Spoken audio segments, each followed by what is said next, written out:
So very good morning. तो हम लोग बायोलॉजी का ही चैप्टर कंटिन्यू करते हैं। एक चैप्टर है जिनको हम लोग बोलते हैं एब्जॉर्प्शन बाय रूट। ठीक है, तो रूट किस तरह से पानी को एब्जॉर्प्शन करता है या जो भी whatever absorption by root. Root क्या क्या चीज कैसे कैसे एब्जॉर्ब करता है उनके बारे में लेसन है जिनको हम लोग बोलते हैं एब्जॉर्प्शन बाय रूट। तो plant physiology is the branch of biology. Biology में ही प्लांट आता है, बॉटनी में। तो प्लांट की फिजियोलॉजी मतलब प्लांट के कुछ फंक्शंस हम लोग पढ़ने वाले हैं, which deals with all the internal physiological mechanism of plant. तो प्लांट फिजियोलॉजी मतलब अंदरूनी प्लांट के अंदर कैसे सेल काम करते हैं, किस तरह से क्या फंक्शन होता है, इनके बारे में हम लोग पढ़ते हैं। The physiology plant involves the functioning of the cell, tissue, organ system and the plant as whole. तो इनका ये मतलब हो सकता है कि प्लांट का सेल, प्लांट का टिश्यू, प्लांट का ऑर्गन और ऑर्गन सिस्टम किस तरह से सब कोऑर्डिनेट होके काम करते हैं। जैसे एनिमल्स में, ह्यूमन में हम लोगों ने देखा है ब्रेन में किस तरह से फंक्शन कोऑर्डिनेट होते हैं। सेम वे में प्लांट में भी सारे फंक्शंस कोऑर्डिनेट एक दूसरे से मिलके सब कार्य चलता है। इस चैप्टर में हम लोग absorption of water and other mineral by root and the process involving absorption. तो रूट एब्जॉर्प्शन, पानी की एब्जॉर्प्शन, साथ में मिनरल का एब्जॉर्प्शन और इसमें कौन सी मैकेनिज्म, कौन सी प्रक्रियाएं शामिल है वो सारी पढ़ने वाले हैं। सबसे पहले हम लोग root as a essential part, plant का बहुत जबरदस्त पार्ट है जिनको हम लोग रूट बोलते हैं। इनमें कुछ रीजन होते हैं। For example this is the structure of any root. किसी भी रूट का एक स्ट्रक्चर है, ठीक है। Root comprises of many structures in between. तो रूट को यहाँ पे प्रोटेक्शन, क्योंकि रूट हमेशा ग्रोइंग है, तो प्रोटेक्शन के लिए there is a root cap. यहाँ पे एक रूट कैप प्रोटेक्शन के लिए होती है, ठीक है। रूट में ये प्रोटेक्शन कैप है, रूट कैप है। जैसे ही रूट कैप खत्म होती है तो इनको हम लोग नाम दे देते हैं root cap. It protect the delicate root cell, root के सेल को बचाएगी क्योंकि अभी ताजे ताजे नए नए सेल यहाँ पे। तो जैसे ही वो नीचे जाएगा रूट, तो जमीन के साथ उनका फ्रिक्शन होगा, तो एब्रेशन सेल से बचाने का काम रूट कैप का है। रूट कैप के सेल भी यही बनाते हैं। कौन? इसके बाद जो रीजन है, मतलब कुछ सेल होंगे यहाँ पे जिनको हम लोग बोल सकते हैं, यहाँ पे जो सेल है वो मेरिस्मेटिक सेल होंगे, या ये रीजन को हम लोग क्या बोलेंगे, जहां पे कंटिन्यूस सेल डिवाइड होकर रूट की लेंथ बढ़ाते हैं, उनको हम लोग बोलते हैं zone of meristematic zone, meristematic zone. आपको पता है मेरिस्मेटिक टिश्यू और परमानेंट टिश्यू पढ़ चुके हैं आप प्लांट में 9th, फिर भी नहीं पढ़े हैं तो ऐसे सेल जो कंटिन्यूसली डिवाइड होने की एबिलिटी जिसमें हो, ऐसे सेल को हम लोग क्या बोलते हैं, मेरिस्टेम। ऐसे टिश्यू को हम लोग मेरिस्टेम बोलते हैं, ठीक है। ये आप पढ़ चुके हैं। यहाँ पे बहुत सारे सेल होंगे जो कंटिन्यूसली डिवाइड होंगे। कंटिन्यूसली डिवाइड होंगे तो क्या होगा, यहाँ की साइज बढ़ेगी, मतलब नीचे नीचे रूट को पुशअप होगा। अब फॉर एग्जाम्पल वो यहाँ तक है, मेरिस्मेटिक जोन यहाँ तक है, चलो तो मेरिस्मेटिक जोन यहाँ पे है, ये सेल फटाफट डिवाइड होते हैं तो क्या होगा, इसकी लेंथ बढ़ेगी। अब जो लेंथ जैसे जैसे नीचे जाएगी तो कुछ सेल पीछे छूट जाएंगे, इसको हम लोग बोलते हैं जोन ऑफ इलोंगेशन, ठीक है। Yes, I think so it is meristematic region and region of cell enlargement. यहाँ पे कुछ जो पीछे छूट गए सेल क्या होंगे, लंबे लंबे हो जाएंगे, ऐसे अपनी लेंथ बढ़ाएंगे फटाफट। तो जैसे ही लेंथ बढ़ाएंगे तो क्या होगा, आपको पता है इसकी साइज मतलब लेंथ बढ़ेगी फटाफट। तो इसको हम लोग जोन इलोंगेशन जोन और जोन ऑफ एनलार्जमेंट या जोन ऑफ इलोंगेशन इसको कहेंगे, ये वाली चीज को इलोंगेशन जोन और इलोंगेशन जोन ऑफ इलोंगेशन। तो यहाँ पे सेल होंगे जो मेरिस्मेटिक टिश्यू के ही सेल थे, लेकिन अब वो डिवाइड करने की कैपेसिटी खो चुके हैं, इसलिए वो लंबे लंबे हो रहे हैं, उनकी साइज बढ़ रही है, तो लेंथ बढ़ेगी रूट की, तो जोन ऑफ इलोंगेशन होगा। उसके बाद जोन ऑफ मैचुरेशन होता है, ठीक है। यहाँ पे कुछ सेल हैं जो मैच्योर हो जाएंगे, ठीक है। यहाँ पे जो सेल है वो मैच्योर हो गए हो, अब उसमें से अब उसकी लेंथ बढ़ नहीं रही है, जैसे हैं कि वैसे वैसे ही हो गए। लेकिन यहाँ पे बहुत सारे रूट हेयर बाहर निकलते हैं ऐसे, तो जितने में मिलियंस ऑफ रूट हेयर बाहर निकलते हैं और कंटिन्यूअसली रूट हेयर डीजनरेट होते हैं, कंटिन्यूअसली फॉर्म होते हैं। फॉर एग्जांपल एक रूट हेयर है तो ये जोन ऑफ मैच्योरेशन या जोन ऑफ मैच्योरेशन मैच्योर हो गए हैं, इसमें रूट हेयर आते हैं। तो रूट हेयर का मेन फंक्शन आपको पता है एब्जॉर्प्शन, तो ये चीज एब्जॉर्प्शन नहीं करती इतनी। रूट ऑफ मैच्योरेशन जहां पे रूट हेयर है वहां पे एब्जॉर्प्शन होता है वाटर। तो मैं इसको रीड कर रहा हूं, root as a essential part. तो ये रूट का स्ट्रक्चर है इंटरनल। चार जोन है। पहला रूट कैप है जो प्रोटेक्टिव है, बचाएगा रूट को। दूसरा मेरिस्टेमेटिक जोन, यहाँ के सेल कंटिन्यूअसली फटाफट डिवाइड होंगे। जोन ऑफ इलोंगेशन, यहाँ के सेल अब डिवाइड नहीं होंगे, सिर्फ उसकी साइज बढ़ेगी ताकि रूट की लेंथ बढ़े। और यहाँ पे मैच्योरेशन जोन आ जाएगा। अब यहाँ से रूट हेयर निकलते हैं और रूट हेयर वाटर एब्जॉर्प्शन में हेल्प करते हैं। तो this is the structure of root. Root are extensively branch part of the plant. Plant का ये पार्ट बहुत आगे वाला पार्ट है, ending in millions of root tips through which the root absorb water. तो रूट टिप्स हैं, root hairs हैं जहां से पानी एब्जॉर्ब होता है। Almost all plant grows in soil. ज्यादातर प्लांट हमेशा सॉइल में ग्रो होते हैं। If plant roots are cut and derooted and then the plant is fixed back into the soil, the plant would slowly dry up and die, exceptionally in case of vegetative reproduction root growth. आप root को काट के वापस plant को जमीन में काट दो, सूख जाएगा। एक्सेप्शन कुछ है, रोज और कुछ जो वेजिटेटिव रिप्रोडक्शन करते हैं, मतलब जिनकी डालियों में से नया प्लांट उग जाता है, उनको छोड़ के बाकी सब में रूट को कट करो तो पूरा प्लांट ड्राई हो जाएगा, ठीक है। root has different zone, root cap, meristematic zone, regions, cell enlargement और elongation zone, और root hair zone जिसको मैंने zone of maturation बोला, जहां पे root hair आते हैं और उनका यहाँ पे स्ट्रक्चर बहुत अच्छा दिया है। एक्चुअल में रूट हेयर ही है जो absorption of water and minerals करता है, ठीक है। रूट हेयर है वो सिंगल लेयर होती है सेल की, एक ही लेयर है सेल की, ठीक है, सिंगल लेयर और सिंगल सेल ही होता है रूट हेयर, ठीक है, एक ही सेल है। इसका ही एपिडर्मिस का ही हम लोग पढ़ेंगे जब, तो एपिडर्मिस का ही एक इलोंगेशन पार्ट है, ठीक है। एक एपिडर्मिस का सेल लंबा हो गया है, उसको रूट हेयर माना है। रूट हेयर का लाइफ बहुत कम होता है, फॉर एग्जाम्पल 1 हफ्ते के लिए होता है, बाकी ये रूट हेयर चला जाता है, नया आता है उसके बाजू में आजू बाजू, ताकि नए जो रूट हेयर है वो फटाफट एब्जॉर्ब करे पानी को, ठीक है, क्योंकि प्लांट को पानी के बिना रह नहीं पाएगा। Root are involve with the fixation of the plant to the soil. तो रूट के फंक्शन क्या है? प्लांट को सॉइल के साथ जकड़ के रखना, anchorage of the plant with the soil. दूसरा water and mineral absorption, second function root का हुआ। तीसरा पानी जो भी एब्जॉर्ब हो उसको कंडक्ट करना मतलब लेके जाना, पहुंचाना हर जगह पे, nutrient to the upper part of the plant. तो ये मेन फंक्शन है, लेकिन कुछ और भी फंक्शन है। They can also store food, they can perform certain things. For example lotus के जो भी या फ्लोटिंग प्लांट है उसमें रूट कैप या जो ये रूट होता है खुद फ्लोटिंग करने के लिए हेल्पफुल होता है, एयर सैक होती है। तो ऐसे बहुत सारे फंक्शन अलग अलग हो सकते हैं, लेकिन 3 फंक्शन जो हर एक रूट के हैं वो बताए हैं कॉमन।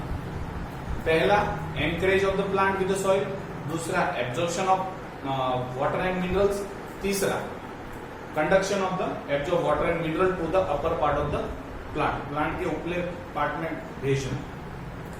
नाउ पानी का और मिनरल का प्लांट की बॉडी के लिए, देखो हमारे लिए भी और सारे लिविंग ऑर्गेनिज्म का सेल में आपको पता है 92% ऑलमोस्ट एवरी प्लांट में या एनिमल में जो सेल है 90% उसमें क्या है?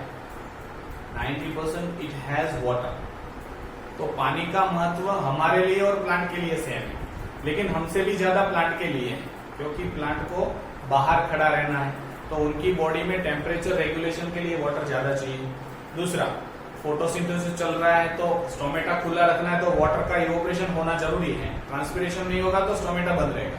ठीक है, तो बहुत सारे रोल है, हम लोग पढ़ते हैं। चलो, at least 75% of the mass of the plant is composed of water.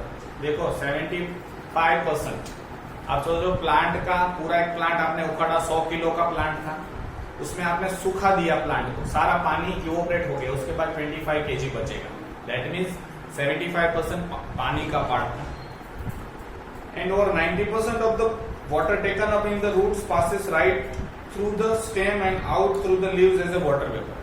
दूसरा मैं बात बता रहा हूं, जितना एब्जॉर्प्शन पानी का रूट करता है उसका 90 से 95% इवोपरेशन कर देता है, ट्रांसपिरेशन हो जाता है। मतलब आप सोचो कोई प्लांट 100 लीटर पानी एब्जॉर्ब कर रहा है रूट से, उसमें से 90 to 95 लीटर पानी ट्रांसपिरेशन कर दिया है, इवोपरेशन हो गया। सिर्फ 5 लीटर पानी उन्होंने इस्तेमाल किया है। कुछ प्लांट में तो 98% वाटर ट्रांसपिरेशन हो जाता है, सिर्फ 2% पानी ही वो खुद के बॉडी के लिए या फोटोसिंथेसिस के लिए या हर सेल के लिए इस्तेमाल करता है। ठीक है, so the plant uses water for transportation and to maintain high enough water pressure with in it cell to support it cell. तो प्लांट ट्रांसपोर्टेशन के लिए पानी का इस्तेमाल करता है, मिनरल का ट्रांसपोर्टेशन। ठीक है, दूसरा प्रेशर अपने अंदर, मतलब प्लांट की बॉडी में जो प्रेशर चाहिए ताकि वो खड़ा रह पाए, उनके सारे सेल खुले हुए रह पाए, क्योंकि बोन तो है नहीं उसमें, तो प्रेशर मेंटेन करने के लिए और कुछ ट्रांसपोर्टेशन के लिए काम करता है। तो एक यहाँ पे लिस्ट ऑफ पर्पसेस दिए हैं प्लांट पानी का क्या क्या इस्तेमाल करता है। सबसे पहला, transportation. Water is suitable transport medium which cause transportation of substance in solution form from the root upward to the shoot and from leaves to the other part of the part. तो आप सोच सकते हैं minerals जो भी हैं या chemicals जो भी हैं उनको पानी के थ्रू ऊपर भी जा सकता है, और सबको जो फूड बनाया है स्टार्च, वो भी सॉल्यूबल फॉर्म में, सुक्रोज के फॉर्म में पानी में घुल के नीचे आता है फ्रॉम द फ्लोएम। तो ये ऊपर और नीचे जो भी चीजें उसको ट्रांसपोर्ट करनी है वो पानी के थ्रू होता है। ठीक है, हम लोग सर्कुलेटरी सिस्टम पढ़ चुके हैं, तो ब्लड में हमको पता है 55% क्या है, प्लाज्मा। तो प्लाज्मा ही है जो न्यूट्रिएंट और ऑक्सीजन और सब कुछ लाता है। ठीक है, सेम थिंग ट्रांसपोर्टेशन प्लांट में भी अपर हो या नीचे हो, चाहे मिनरल का हो चाहे फूड का हो, पानी ही करवाता है, पानी के अंदर घुल के वो नीचे आता है। Next is photosynthesis. आपको पता है फोटोसिंथेसिस बहुत जबरदस्त एक प्रोसेस है इस दुनिया में, जो अनअवेलेबल फॉर्म है सोलर एनर्जी का, उसको अवेलेबल फॉर्म में कन्वर्ट करने की एक ही प्रोसेस है, दैट इज फोटोसिंथेसिस। वरना सनलाइट हम लोग, हमारे कुछ काम की नहीं, हम लोग थोड़ी ना खाना बना पाएंगे। तो जितने भी ऑर्गेनिज्म आप इस दुनिया में देख रहे हैं, जितने भी ऑर्गेनिज्म इस दुनिया में आप देख रहे हो, सबको खाना कहाँ से मिल रहा है, प्लांट से, डायरेक्टली और इनडायरेक्टली। और प्लांट को खाना कहाँ से मिल रहा है, सनलाइट से। कैसे, तो फोटोसिंथेसिस से। वहां पे पानी का इस्तेमाल होता है as a raw material. Mechanical function, अभी मैंने आपको बोला हमारे तो हड्डियां हैं तो शेप और मेंटेन रहता है, प्लांट में ऐसी कोई बात नहीं है। तो अंदर का जो प्रेशर मेंटेन रखने के लिए वाटर बहुत फंक्शन करता है। वाटर प्रोवाइड टर्जिडिटी, टर्जिडिटी मतलब कंप्लीटली स्वोलनेस, फुलना, which is necessary for the stiffness of the plant tissue. इसकी वजह से प्लांट के टिश्यू थोड़े मजबूत रहेंगे, स्टिफ, फर्म रहेंगे। ठीक है, मजबूती प्रोवाइड करेंगे। नेक्स्ट इज ट्रांसपिरेशन, पानी की वजह से ट्रांसपिरेशन होता है प्लांट में। Large quantity of water is pass out as a vapour during transpiration, तो ट्रांसपिरेशन वाटर के लिए, वाटर की वजह से ही होता है। Next is maintaining plant temperature. देखो हम लोग होम्योथर्मिक हैं, ठीक है, वार्म ब्लडेड एनिमल है हम लोग, हमारा टेम्परेचर मेंटेन करते हैं, 37 ही रखते हैं। लेकिन प्लांट है वो पोइकिलोथर्मिक है, मतलब कोल्ड ब्लडेड है, उनका टेम्परेचर वेरी करता है। तो दिन में अगर धूप है तो 44 डिग्री टेम्परेचर है, और ठंड है तो 0 डिग्री टेम्परेचर भी हो जाता है तो उनको बाहर ही खड़ा रहना है, उसके पास कोई हीटर नहीं है, कोई कूलर नहीं है, कोई एसी नहीं है, ना स्वेटर है, ना कपड़े हैं, ऐसे ही खड़े हैं, तो उनका टेम्परेचर रेगुलेशन वाटर करता है, ठीक है, ना बहुत गर्म होने देता है, ना बहुत ठंडा होने देता है। So plant can absorb radiation without any increase in temperature because water has an high specific heat. वो हम लोग पढ़ेंगे, फिजिक्स में एक चैप्टर है स्पेसिफिक हीट कैपेसिटी वाली chapter, sorry calorimetry I think chapter है, उसमें हम लोग पढ़ेंगे क्या इनका मीनिंग क्या होता है। दैट मीन्स स्पेसिफिक हीट क्यों ऐसा बोला है, तो स्पेसिफिक हीट का मतलब ये होता है कि उनका टेम्परेचर बढ़ाने के लिए हमको जितनी एनर्जी देनी पड़ेगी वो, ठीक है। फॉर एग्जांपल 1 ग्राम पानी का टेम्परेचर 1 डिग्री बढ़ाना है तो आपको 4.2 किलो जूल एनर्जी लगानी पड़ेगी, आपने पढ़ी होगी ऐसा 4.2 स्पेसिफिक हीट, वो हम लोग कैलोरीमेट्री चैप्टर आएगा उसके बाद आपको पता चलेगा क्या है specific heat. Stomatal movement, stomata खुलेगा नहीं, कार्बन डाइऑक्साइड अंदर आएगा नहीं, ऑक्सीजन बाहर जाएगा नहीं, तो स्टोमेटा को खोलने के लिए क्या चाहिए, पानी। पानी जितना ज्यादा होगा, इवोपरेट होगा, तो स्टोमेटा खुल जाएगा। Stomata water in guard cells control the opening and closing of stomata. तो गार्ड सेल, स्टोमेटा आपको पता है, ठीक है, ऐसा आप पढ़ चुके हो और हम लोग यहाँ पे पढ़ने ही वाले हैं, इसमें ही है कि इसके बाद के चैप्टर में स्टोमेटा का स्ट्रक्चर है, गार्ड सेल होता है, जितना पानी अंदर भर जाता है तो उसकी वजह से गार्ड सेल फूलेगा और ये स्टोमेटल अपर्चर है, वहां से ऑक्सीजन बाहर निकलेगा और कार्बन डाइऑक्साइड अंदर जाएगा। तो एक्चुअली ट्रांसपिरेशन के लिए खुला था, वाटर वेपर को बाहर निकालने के लिए खुला था, लेकिन या फिर यहाँ पे पानी भर गया इसलिए खुल गया, तो यहाँ पे गैसियस एक्सचेंज भी साथ में हो जाता है simultaneously. Next is mineral, act as a building blocks for many compound synthesis by the plant. तो मिनरल जो भी एब्जॉर्ब करने हैं सॉइल में से, तो वो किस तरह से एब्जॉर्ब होंगे, बाय वाटर ओनली, वाटर के साथ मिनरल आते हैं। तो जो मिनरल हमको भी जरूरत है, वैसे मिनरल्स प्लांट की बॉडी को भी जरूरत है, तो वो एब्जॉर्ब होके फिर पानी के साथ ऊपर जाते हैं, ठीक है। Some minerals element in plants are required by the plant as a constituent of cell and cell organelles as well as synthesis of varieties of compound. These mineral nutrients are absorbed by the root only. तो mineral सिर्फ root ही absorb करते हैं, minerals हवा में तो होते नहीं है, सोडियम है, नाइट्रोजन सबसे ज्यादा होता है, मोलिब्डेनम है, फॉस्फोरस है, क्लोराइड आयन है, जितने भी हैं, मतलब मिनरल सॉइल में प्रेजेंट है, उसको पानी के थ्रू ही एब्जॉर्ब किया जाता है। ये मिनरल बहुत सारी जगहों में जरूरत होती है, केमिकल प्रोड्यूस, सेल ऑर्गेनेलिस का प्रोडक्शन के लिए, तो भिन्न भिन्न मतलब प्रोसेसेस जो हैं विच यूटिलाइज दिस मिनरल्स, इस मिनरल का वो इस्तेमाल करते हैं, ठीक है। तो आपको देख के ताज्जुब होगा कि स्वीट कॉर्न, मतलब आपने मक्काई तो खाई होगी, एक प्लांट जो मक्काई का है पूरे दिन में 5 लीटर्स ऑफ वाटर एब्जॉर्ब करता है और ट्रांसपिरेट कर देता है। You can imagine the field in which such kind of sweet corns, जो मकाई के पेड़ लगे हुए हैं, वो कितना वाटर एब्जॉर्ब करते होंगे और कितना ट्रांसपिरेट करते होंगे। तो that much amount of water, और ये हमारे लिए भी बहुत जरूरी है, इसीलिए तो रेन आती है, ठीक है। सो ट्रांसपिरेशन विल, आपको ट्रांसपिरेशन प्लांट की बॉडी के लिए मैंने आपको इंपोर्टेंस समझा दिया कि गैसियस एक्सचेंज होता है, स्टोमेटा ओपन होता है, प्लांट का टेम्परेचर रेगुलेशन होता है, सारा ट्रांसपिरेशन की वजह से होता है। यहाँ पे डीडीयू में लिखा है hectare of sweet corn, 1 hectare 10,000 metre square, इसमें स्वीट कॉर्न लगे हुए हैं, तो it will transpirate 5 million litre of water, वो एब्जॉर्ब करते हैं उसके रूट से 5 million of litre of water और उसको ट्रांसपिरेट कर देते हैं, ताकि अपनी ट्रांसपिरेशन भी क्यों होता है, स्टिफनेस के लिए, स्टोमेटा को ओपन करने के लिए, या फिर आप बोल सकते हो कि अपनी बॉडी का टेम्परेचर रेगुलेशन कर। इसीलिए हम लोग धूप में अगर खड़े हैं समर में तो क्या करते हैं, हम लोग सीधा धूप से सीधा छाव में चले जाते हैं। तो आपको छाव में क्यों ठंडा लगता है, क्योंकि वो इवोपरेट करेगा।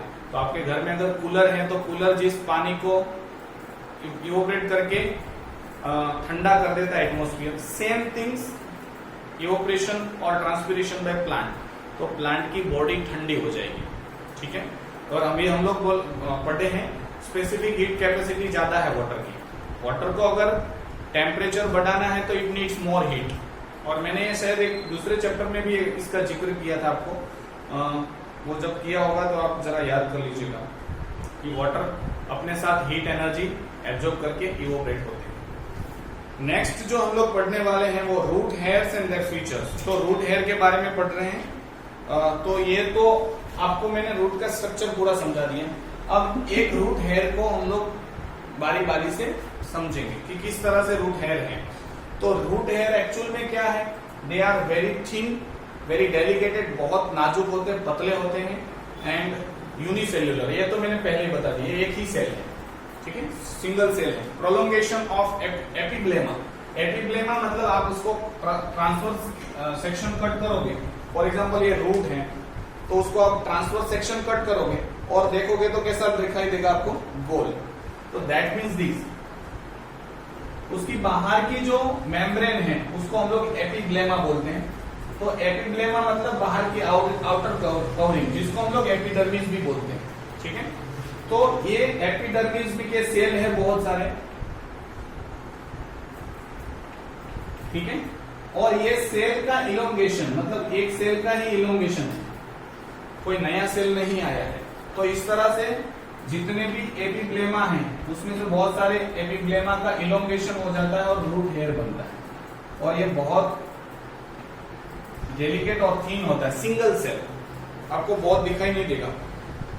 यहाँ पे पिक्चर भी बहुत अच्छा दिया है, उनको जरा आप देख लीजिए। इतना पतले पतले रूट हेयर हैं जिनसे आपको पता चलेगा कि what the root hair means, root hair का मतलब क्या होता है। और मैंने इनके सारे फंक्शन इसको एक्सप्लेन करते वक्त साथ में ही कर दिए हैं, फिर भी वापस एक बार आ जाते हैं। The cell wall of the root hair is made up of 2 layers, outer layer is pectin and the inner is cellulose. तो रूट हेयर का जो कवरिंग होता है सेल वॉल वो डबल होता है, तो 2 लेयर होगी। एक लेयर है वो सेल वॉल पेक्टिन की बनी होती है, फॉर एग्जाम्पल ये कवरिंग है तो पेक्टिन से बनी हुई होती है, उसके अंदर सेल्यूलोज होता है। उसका भी फिजियोलॉजिकल इंपोर्टेंस है। वो क्या है वो हम लोग जब इस प्रोसेस को पढ़ेंगे उस वक्त मैं बता ही देता हूं कि एब्जॉर्प्शन ऑफ वाटर में ये काम आता है, ठीक है। किस तरह से वो हम लोग बाद में पढ़ते हैं, ठीक है। दूसरा, cell wall act as a permeable membrane. इसकी जो बाहर की मेम्ब्रेन है, मतलब सेल वॉल है, वो परमिएबल होती है। परमिएबल मतलब क्या है, किसी भी चीज को वो अलाउ करेगी अंदर आने के लिए, ठीक है। उसको मेनली किसको अंदर आना है, वाटर और मिनरल्स। जितने भी मिनरल्स है, वाटर है, उनको वो अलाउ करेगी कि हाँ भाई अंदर एंटर हो जाओ। It is followed by cell membrane और plasma membrane which is semi permeable. इसके बाद सेल मेम्ब्रेन 2 थी, बाहर कवरिंग पेक्टिन, अंदर सेल्यूलोज की, तो डबल मेम्ब्रेन होती है। इसके बाद सेल मेम्ब्रेन,